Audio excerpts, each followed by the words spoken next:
వీక్షకులకు స్వాగతం. నమస్కారం. 100 గొడ్లను తిన్న రామందు ఒక గాలివానకి కూలిపోయిందంట.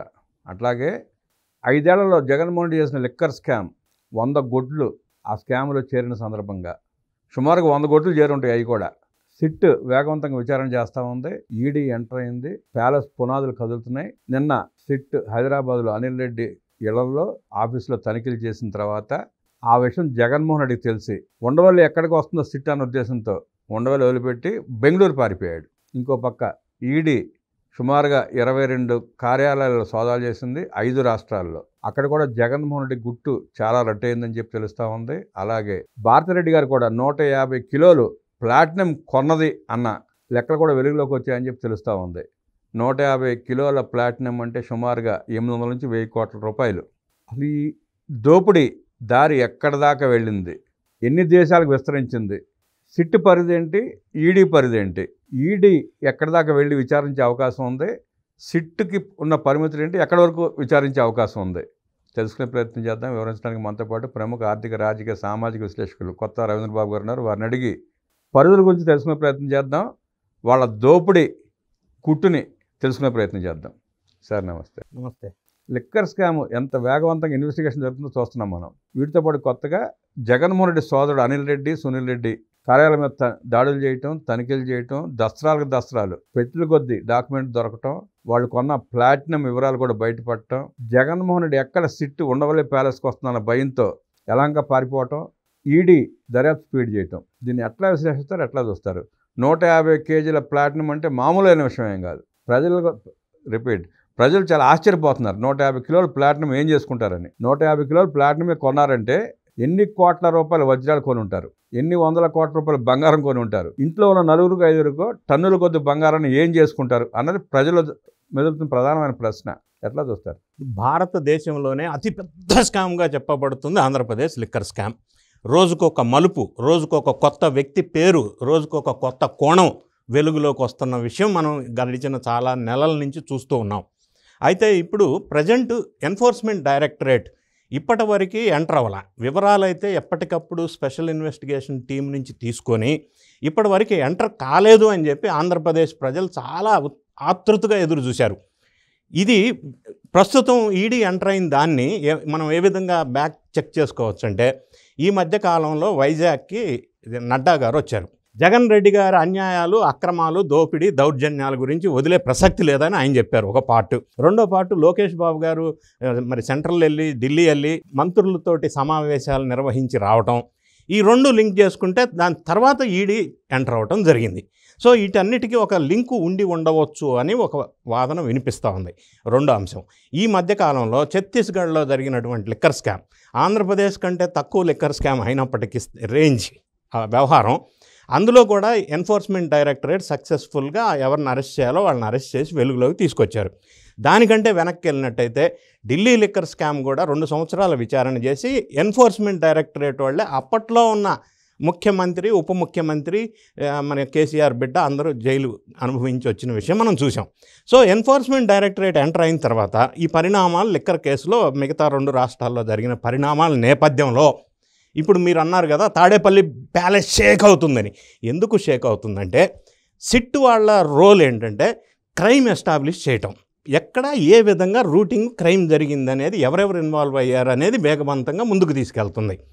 ఎన్ఫోర్స్మెంట్ డైరెక్టరేట్ రోల్ ఎలా ఉంటుంది అంటే విస్తృతమైన అధికారాలు ఉంటాయి.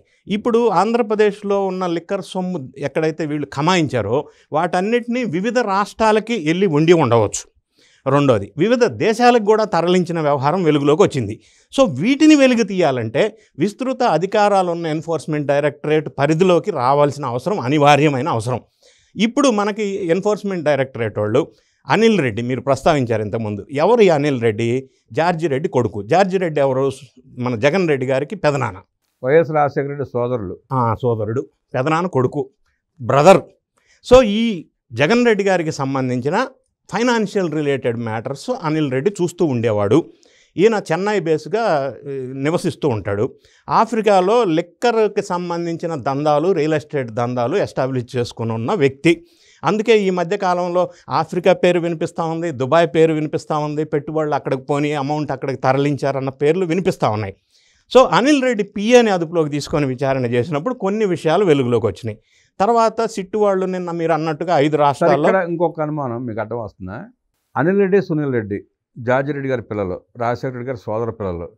రాజశేఖర రెడ్డి సీఎం కాకముందు వాళ్ళ ఆర్థిక పరిస్థితి అంత బాగుండలా, గొప్ప పరిస్థితి ఏం కాదు.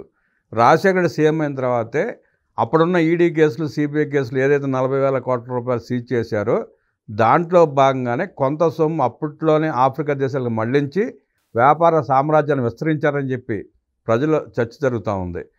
దానికి జగన్మోహన్ రెడ్డి బినామీలే వాళ్ళు ఇప్పుడు కూడా అదే రకంగా లూటింగ్ చేసిన సొమ్ము అంతా అక్కడికే ట్రాన్స్ఫర్ చేశారన్న అభిప్రాయం కూడా ఉంది. వైఎస్ రాజశేఖర రెడ్డి గారు ముఖ్యమంత్రిగా ఉన్నప్పుడు వాళ్ళ కొడుకు జగన్ రెడ్డి గారు చాలా అవినీతి సొమ్మును కూడబెట్టారని చెప్పి అప్పట్లోనే సిబిఐ ఈడీ కేసులు పెట్టారు. 45,000 కోట్లని ఒక మాట వచ్చింది. ఆ టైం నుంచి కూడా ఈ అనిల్ రెడ్డి, సునీల్ రెడ్డి ఇందులో ఈ అమౌంట్ తరలించడంలో కీ రోల్ పోషించిన విషయం ఒకటి. రెండోది, వీళ్ళు ఒక చిన్న స్థాయి ఫ్యామిలీస్ నుంచి వచ్చి వీళ్ళ కుటుంబంలో మంచి ఆదరణ తెచ్చుకొని ఈ రకమైన సామ్రాజ్యాన్ని నెలకొల్పే స్థాయికి ఎదిగారు బికాజ్ ఆఫ్ దిస్ ఫ్యామిలీ. అది క్లియరు. ఎందుకంటే ఆంతరంగికులు ఉండాలి ఇటువంటి వ్యవహారాలు చక్కబెట్టాలి అంటే. ఇప్పుడు మీరు ప్రస్తావించినట్టుగా నిన్న ఈడీ వాళ్ళు 5 రాష్ట్రాల్లో 20 సంస్థల మీద సోదాలు నిర్వహించారు. ఇప్పుడు 2 అంశాలండి. లిక్కర్ స్కామ్ ఎట్లా జరిగింది? ఆంధ్రప్రదేశ్ బెవరేజెస్ కార్పొరేషన్ వాళ్ళు ఆర్డర్ ఇస్తారు డిస్టిలరీస్కి. డిస్టిలరీస్ వాళ్ళు ఆ లిక్కర్ ఏదైతే ఉందో అది షాప్స్కి పంపిస్తారు. డెలివరీ అయిపోయిన తర్వాత పేమెంట్ ఆంధ్రప్రదేశ్ బెవరేజెస్ కార్పొరేషన్ డిస్టిలరీస్కి పేమెంట్ ఇస్తారు.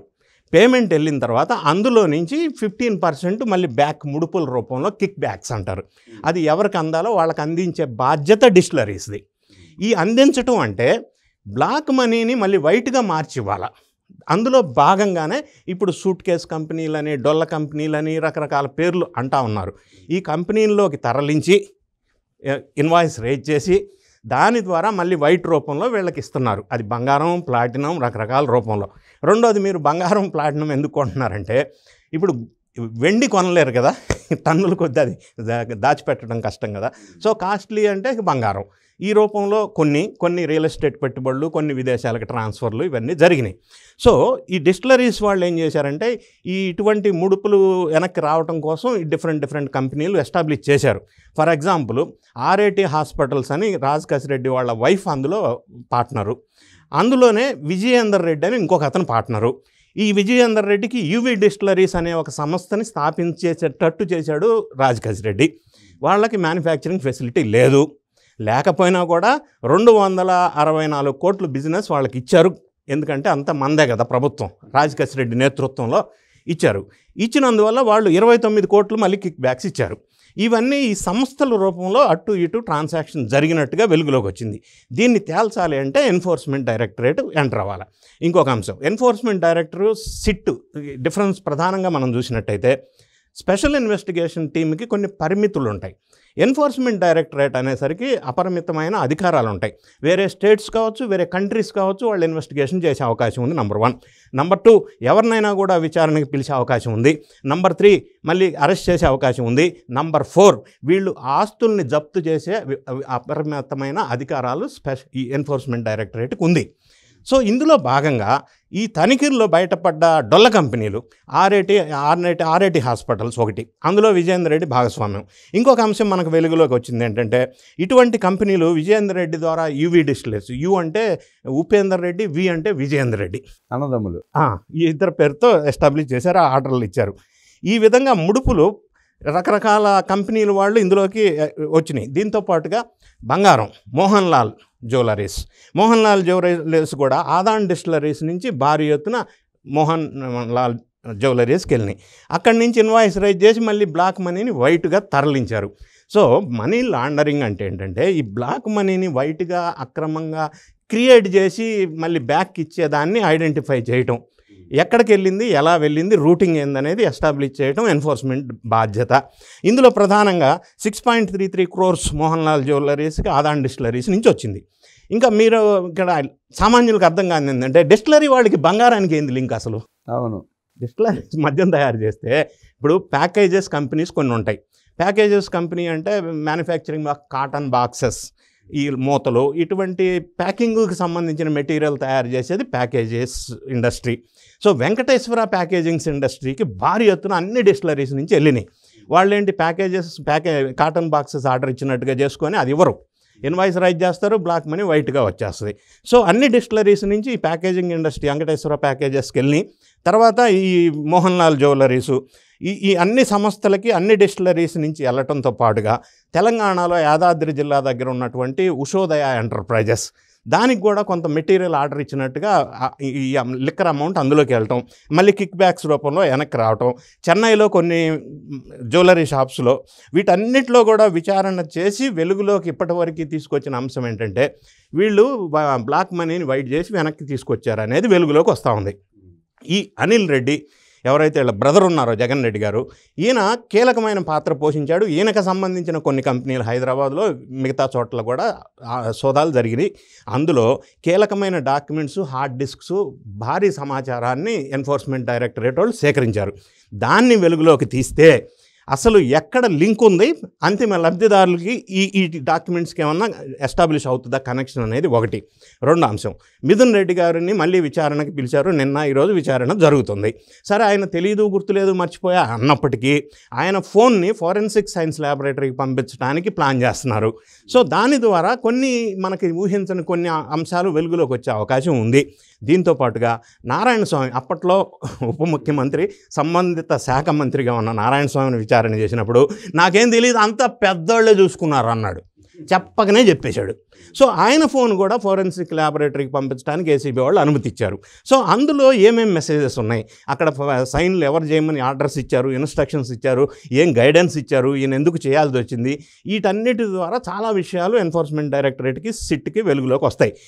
నేను అనేది ఏంటంటే ఇంకా కొంతమంది పేర్లు ఎవరి ఇంకా వెలుగులోకి వస్తాయో కూడా ఆశ్చర్యపోయే అంశం ఉంటుంది. లేదా అంతిమ లబ్ధిదారులు డైరెక్ట్గా ఎస్టాబ్లిష్ అయ్యే అవకాశం ఉందా లేదా, ఈ సీజ్ చేసిన డాక్యుమెంట్స్, హార్డ్ డిస్క్స్ వల్ల చాలా కీలకమైన సమాచారం వెలుగులోకి వచ్చే అవకాశం స్పష్టంగా ఉంది అనేది ఎన్ఫోర్స్మెంట్ డైరెక్టరేట్ వాళ్ళు చెప్తా ఉన్నారు. సార్, ఇప్పుడు నాకు తెలియదు, మర్చిపోయా, గుర్తులేదు, ఆ ఫోన్ అది కాదు, జగన్మోహన్ రెడ్డి ఎవడో మాకు తెలియదు అంటున్నారు కదా. వీళ్ళకి నార్కోటిక్ అనాలిసిస్ చేస్తామని చెప్పి ఆ మధ్య పిటిషన్ వేసినట్టుంది సిట్ కోర్టులో. కోర్టు నిర్ణయం తీసుకోలేదా, లేకపోతే అంగీకరించలేదా? లేదు, అది ఇంకా డెసిషన్ తీసుకోవాలి. ఎందుకు కోర్టులు డెసిషన్ తీసుకోవాలి, తీసుకున్న తర్వాతే ఈ టెస్ట్ చేయవలసి ఉంటుంది. Without decision from the court polices విచారణ సంస్థలు చేయడానికి వీలు. సుమారుగా 4 నెలలు అయిపోయింది పిల్ వేసుకోవడం. అంటే ఈ కోర్టు రిలేటెడ్ వర్క్స్ విచారణ అనేది కొద్దిగా తొందరగా మనం ఆశించిన స్థాయి జరగదు. అంటే మామూలు కేసు వేరు, ఈ దారుణమైన ఆర్థిక, ఎందుకంటే ఈ కేసు స్కామ్ అనేది చాలా కాంప్లికేటెడ్గా క్రియేట్ చేసినప్పుడు నార్కోటిక్ అనాలిసిస్ చేస్తేనే తొందరగా బయటపడుతుంది. నార్కోటిక్ అనాలిసిస్ చేయాల్సిన స్థాయి రావాలా. ఫర్ ఎగ్జాంపుల్, దానికంటే ముందు ఎస్టాబ్లిష్ అవ్వాల్సింది ఏంటంటే FSL ఫోరెన్సిక్ సైన్స్ ల్యాబొరేటరీలో ఈ ఫోను లేదా హార్డ్ డిస్క్స్ విశ్లేషణ చేసినప్పుడు ఇంకా కీలకమైన సమాచారం వీళ్ళకు దొరికే అవకాశం ఉంది. సో దాన్ని బేస్ చేసుకొని there should be some documentary evidences to go for that. So దీన్ని బేస్ చేసుకొని వీళ్ళు నెక్స్ట్ స్టెప్ తీసుకోవడానికి అవకాశం ఉంది. మీకు for example Delhi liquor scam దీంతో పోలిస్తే నీటి బొట్టంతా, కానీ అది విచారణ చేసి ఈడీ వాళ్ళు వాళ్ళని జైలుకు పంపించడానికి 2 years పట్టింది. మరి అంత చిన్న స్కామే 2 years పట్టిందంటే ఇది ఇంత కాంప్లికేటెడ్గా, ఇంత ఎక్స్పర్ట్స్, ఇంటలెక్చువల్స్ చేత, ఈ మాట ఎందుకు అంటున్నానంటే IITians బ్రెయిన్ ఉంది ఇందులో, IAS బ్రెయిన్ ఉంది, IPS బ్రెయిన్ ఉంది, ఇంతమంది బ్రెయిన్స్ పెట్టి డిజైన్ చేసినటువంటి స్కీము తొందరగా వెంటనే వెలుగులోకి వచ్చే కాంప్లికేటెడ్గా తయారు చేశారు. కాబట్టి టైం పడతా ఉంది. అయితే ఇక్కడ ఇంకొక అంశం కూడా మనకి చర్చ జరుగుతున్న మాట వాస్తవం. పార్టీలకు అతీతంగా మాట్లాడుకుంటే గతంలో అవినీతి అక్రమ కేసుల్లో ఉన్న జగన్ రెడ్డి గారు 12 సంవత్సరాల నుంచి హాయిగా బెయిల్ జీవితం ఉన్నారు.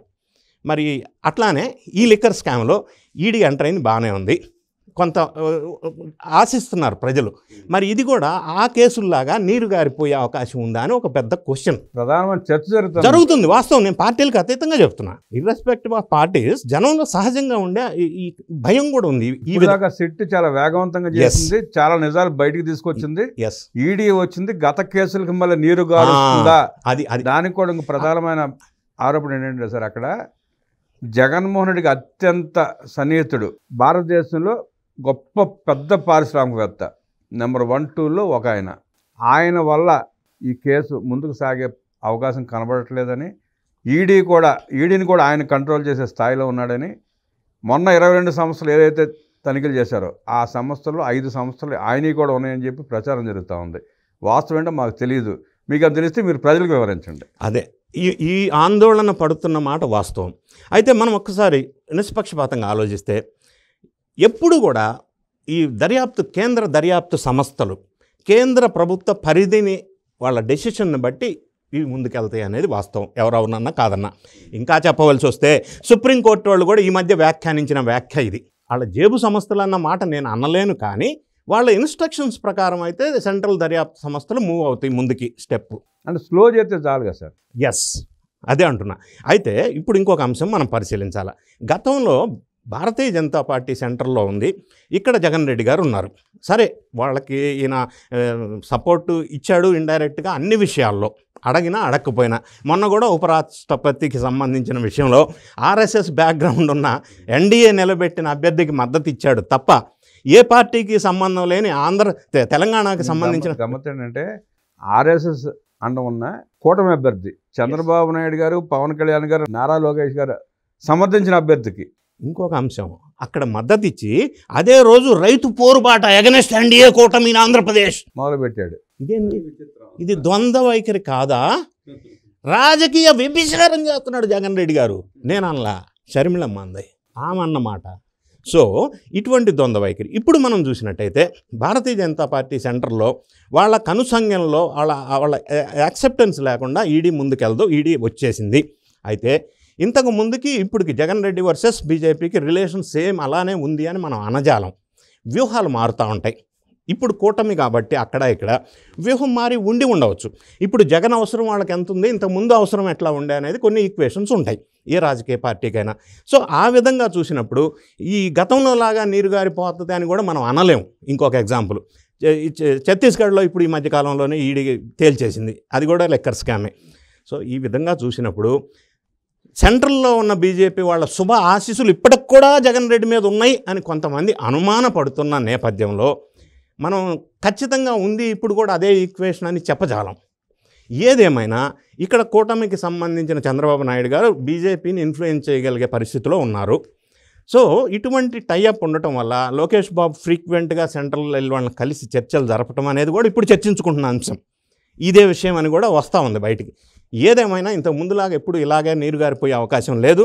కాబట్టే దీనికి నిదర్శనం ఏంటంటే జగన్ రెడ్డి గారు తాడేపల్లి ప్యాలెస్ లేదా ఆ బ్యాచ్ లేదా ఆ పార్టీ ఈ మధ్య ఈడీ ఎంటర్ అయిన తర్వాత కొద్దిగా ఆందోళనకు లోనైన విషయం మనం గమనిస్తున్నాం.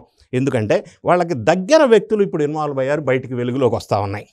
కాబట్టి ఎప్పుడు ముందు ఇంకా ఏం పేర్లు వస్తాయి అనేది కూడా మనం ఎదురు చూడాల్సిన అవసరం ఉంది.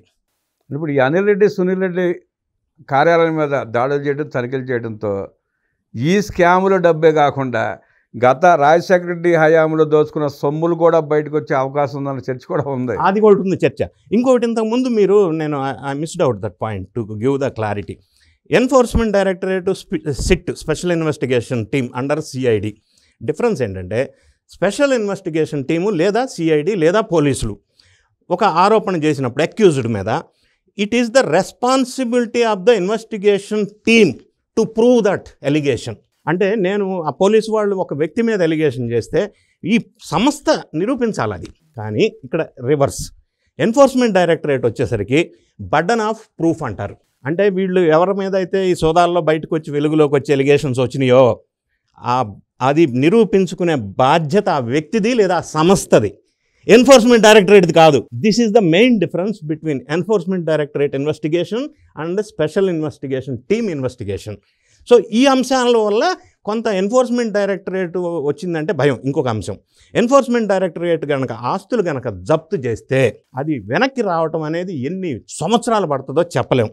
ఇంకొక అంశం, ఈ పోలీసులు సిట్టు వాళ్ళు కనుక అరెస్ట్ చేస్తే బెయిల్ రావడానికి కొన్ని నెలలు పట్టవచ్చు. కానీ ఎన్ఫోర్స్మెంట్ డైరెక్టరేట్ కనుక అరెస్ట్ చేస్తే బెయిల్ రావడం అంత ఈజీ కాదు, it takes its own time. ఇంత డిఫరెన్స్ ఉంది కాబట్టి ఎన్ఫోర్స్మెంట్ డైరెక్టరేట్ ఎంటర్ అయింది కాబట్టి కొంతమంది ఎవరైతే ఇందులో నిందితులు లేదా అంతిమ లబ్ధిదారుడు ఉన్నారో కొంత భయాందోళనకు గురవుతున్న సందర్భం. సో రాబోయే రోజుల్లో ఇంకా కొన్ని విషయాలు లేదా అంతిమ లబ్ధిదారుని వెలికి తీసే అవకాశం ఉందని మనం ఆశించవచ్చు. సరే ఇప్పుడు సిట్ అరెస్ట్ చేసిన చాలామందిని బెయిల్ రావట్లా చూస్తున్నాం మనం. కోర్టు కూడా అంగీకరించట్లా. సుప్రీంకోర్టు కూడా వెళ్ళి సరెండర్ అయిపోమంటేనే మిథున్ రెడ్డి లాంటి వాళ్ళు వచ్చి సరెండర్ అయిపోయారు. కోర్టు సరెండర్ అయిపోయారు, అరెస్ట్ అయ్యారు, లోపల ఉన్నారు. రేపు ఈడీ కూడా అరెస్టులు చేస్తుంది, వీళ్ళందరినీ కస్టడీలో తీసుకుని విచారిస్తుంది. ఇందాక అనుకున్నట్టు 150 కేజీలు ప్లాటినం కొన్న భారతిరెడ్డి గారిని కూడా పిలిచి విచారించి అరెస్ట్ చేసే అవకాశం ఈడీకి ఉందంటారా? ఖచ్చితంగా ఈడీ ఎవరినైనా ఆధారాలు దొరికితే ఈడీ విస్తృతమైన అధికారాలని ఎందుకన్నానంటే ఇందులో ఏమాత్రం క్లూస్ వచ్చినా ఎవరినైనా విచారించే అధికారం ఎన్ఫోర్స్మెంట్ డైరెక్టరేట్కి ఉంది. అదొకటి ప్రధానమైన అంశం ఇక్కడ. అందుకే చాలామంది ఎన్ఫోర్స్మెంట్ డైరెక్టరేట్ అంటే భయపడుతున్నారు. అరెస్ట్ చేసినా కూడా బెయిల్ వెంట తొందరగా రాదు. ఎందుకంటే ఇది పిఎంఎల్ఏ కింద అట్రాక్ట్ అవుతుంది కాబట్టి, prevention of money laundering act కాబట్టి కొద్దిగా కాంప్లికేటెడ్ ఉంటుంది, అంత ఈజీగా ఉండదు అనేది వాస్తవం. అందుకే కొద్దిగా వీళ్ళు భయాందోళనకు లోనవుతున్నారు అనేది మనకు అర్థమవుతా ఉంది. ఈ కేసులో గత కేసులు ఎట్లా ఉన్నా ఏం జరిగినా ఏం చేసినా ఈ లిక్కర్ స్కామ్లో సుమారుగా 1,00,000 మంది ప్రాణాలు పోయినాయి. 1,50,000 మంది ఇప్పటికీ మంచాన పడి కొట్టుకుంటున్నారు. అలో లక్షణ అంట. లక్షల మంది కిడ్నీకి లివర్ల బాధితులుగా మారిపోయారు. అది అట్ట పెడితే దీంట్లో ఏమాత్రం ఎవరు నీరుగార్చే ప్రయత్నం చేసినా, ఎవరు ఇన్ఫ్లుయెన్స్ చేసినా వాళ్ళ బతుకు కూడా బస్ స్టాండ్ చేస్తామని ప్రజలు మాత్రం స్పష్టంగా చెబుతున్నారు. అయితే ఇక్కడ మీరు ప్రస్తావించిన అంశంలో నేను కొంత క్లారిటీ ఇస్తా. ఈ పిచ్చి మందు లేదా adulterated liquor manufactured by the so called batch ఏదైతే ఉందో ఆంధ్రప్రదేశ్లో లెక్కల ప్రకారం 1,32,647 మంది అనారోగ్యానికి గురయ్యారు యాజ్ పర్ ద రికార్డ్స్. రెండోది మీరు ప్రస్తావించారు చాలామంది చనిపోయారని. 32,000 మంది చనిపోయారు. ఇప్పుడు ఒక క్వశ్చన్ ఏమొస్తుందంటే ఇదంతా బయటికి తీసిన తర్వాత, వెలుగులోకి తెచ్చిన తర్వాత ఈ మనీని రెవెన్యూ రికవరీ యాక్ట్ ప్రకారం రికవరీ చేయాలా? నంబర్ 1. రికవరీ చేసిన తర్వాత ఈ బాధితులు ఎవరైతే ఉన్నారో వాళ్ళకి ఎవరు తగిన న్యాయం చేయాలి? మరి ఇటువంటి పాల్పడిన వీళ్ళ దగ్గర నుంచి రికవర్ చేసిన అమౌంట్లో వాళ్ళకి మరి న్యాయం చేయాలి, ఆ అమౌంట్ వాళ్ళకి వెళ్ళాలి, కొంత ఉపశమనం జరగాలి అనేది కూడా ఒక చర్చ జరుగుతుంది. ఇంకొక అంశం, లిక్కర్ స్కామ్లో ఇప్పటివరకు కమిషన్లు కథ కార్ఖాన మాట్లాడారు మీరు. ఇది కాకుండా ట్రాన్స్పోర్టేషన్ ఒక స్కామ్ వెలుగులోకి వచ్చింది. ఇప్పుడు చిత్తూరు జిల్లా వైఎస్ఆర్ కాంగ్రెస్ పార్టీకి సంబంధించిన ఒక వ్యక్తి ద్వారా ఈ ట్రాన్స్పోర్ట్ కాంట్రాక్ట్స్ ఎవరెవరు లబ్ధి పొందారో వెలుగులోకి వచ్చింది. ఇంకొక అంశం వెలుగులోకి రావాల్సింది ఇంకా ఉంది ఏంటంటే విజయేంద్ర రెడ్డి, ఈ ఎర్రచందనం స్మగ్లర్. ఎస్, అబ్బా కరెక్ట్గా చెప్పారు, నేను ఆ మాట అనలే. సో ఆయన ద్వారా చాలామంది మాజీ మంత్రులు, ఎమ్మెల్యేల పేర్లు, నా పేరు కూడా Ambati Rambabu, yes, Kethireddy Venkata, good morning Dharmaram, ఇంకొక ఆయన మన కారుమూరి నాగేశ్వరరావు కొడుకు, బొత్స సత్యనారాయణ అల్లుడు, టీడీఎస్ స్కామర్. సో ఇవన్నీ కొంత వెలుగులోకి వచ్చినాయి. ఇక్కడ ఇంకొక అంశం ఉంది, నేను ఇంకా వెలుగులోకి రాలేదు, రావాలని చెప్పే అంశం, నేను చెప్పే అంశం ఏంటంటే ఈ షాపుకి 4 ఎంప్లాయీస్ని పెట్టారు. వాళ్ళ లెక్కల ప్రకారం 13,000 మంది ఎంప్లాయీస్ లిస్టులో చూపించి వాళ్ళకి payment per month per head 15,000 pay చేసినట్టుగా తీసేశారు అమౌంట్. వాళ్ళకి పే చేసింది తక్కువ ఒకటి. రెండోది, ఎంప్లాయీస్ రికార్డ్ ప్రకారం 13,000 ఉంటే రియలిస్టిక్గా గ్రౌండ్లో పెట్టింది 8,000 మందిని. ఇదొక స్కామ్, అంటే ఇది man power out sourcing scam. ఇది ఇందులో ఇంకొక ఉప స్కామ్ ఏంటంటే సబ్ స్కాము, వాళ్ళకి పిఎఫ్ ఈఎస్ఐ కటింగ్ పేరుతో కటింగ్ చేసి పిఎఫ్కి పే చేయాలా, ఈఎస్ఐకి పే చేయాలా, ఇది ఇంకొక స్కాము. సో ఇట్లా ఇందులో ఒక యాన్సిలరీ స్కామ్స్, అటాచ్డ్ స్కామ్స్, రకరకాల స్కామ్స్ ఇంకా పూర్తిగా వెలుగులోకి రావాల్సిన అంశాలు ఉన్నాయి అనేది నా వాదన. ఇంకా చాలా అంశాలు వెలుగుకు రావాలి. కాకపోతే సునీల్ రెడ్డి, అనిల్ రెడ్డి, భారతిరెడ్డి దాకా వచ్చింది కాబట్టి జగన్ రెడ్డి దగ్గరికి వెళ్ళడానికి ఇంకొక అరడుగు దూరం ఉందని అనుకోవాలి. భారతిరెడ్డి పేరు ప్రస్తావించారు. ఫర్ ఎగ్జాంపుల్ ఈ అనిల్ రెడ్డి ఎవరైతే ఉన్నారో వాళ్ళ బ్రదర్, జగన్ రెడ్డి గారి బ్రదర్, ఆయన స్థాపించిన కంపెనీస్, డొల్ల కంపెనీలు, పేపర్ కంపెనీలు, సూట్ కేస్ కంపెనీలు పేరు ఏదన్నా పెట్టండి, అందులో భారతిరెడ్డి గారు కూడా ఒక డైరెక్టర్ సుమా. అవును. ఇంకొక అంశం, భారతీయ సిమెంట్లో కూడా ఈ అనిల్ రెడ్డి ఒక డైరెక్టర్. మరి ఈ లింక్ ఏందనేది ఎస్టాబ్లిష్ చేయాలిగా, అప్పుడు వస్తుంది అసలు పేరు ఎవరిదనేది. ఇది కూడా ఉంది, వెలుగులోకి రావాల్సిన అంశాలు ఇవన్నీ. జగన్మోహన్ రెడ్డే కాదు, అనిల్ రెడ్డి, సునీల్ రెడ్డే కాదు, కేసిరెడ్డి కూడా కాకుండా 150 కేజీలు ప్లాటినం కొన్న భారతిరెడ్డి కూడా విచారణ ఎదుర్కొని జైలుకు వెళ్ళక తప్పదంటూ విశ్లేషించిన కొత్త రవీంద్రబాబు గారికి ధన్యవాదాలు తెలియజేస్తూ నమస్కారం.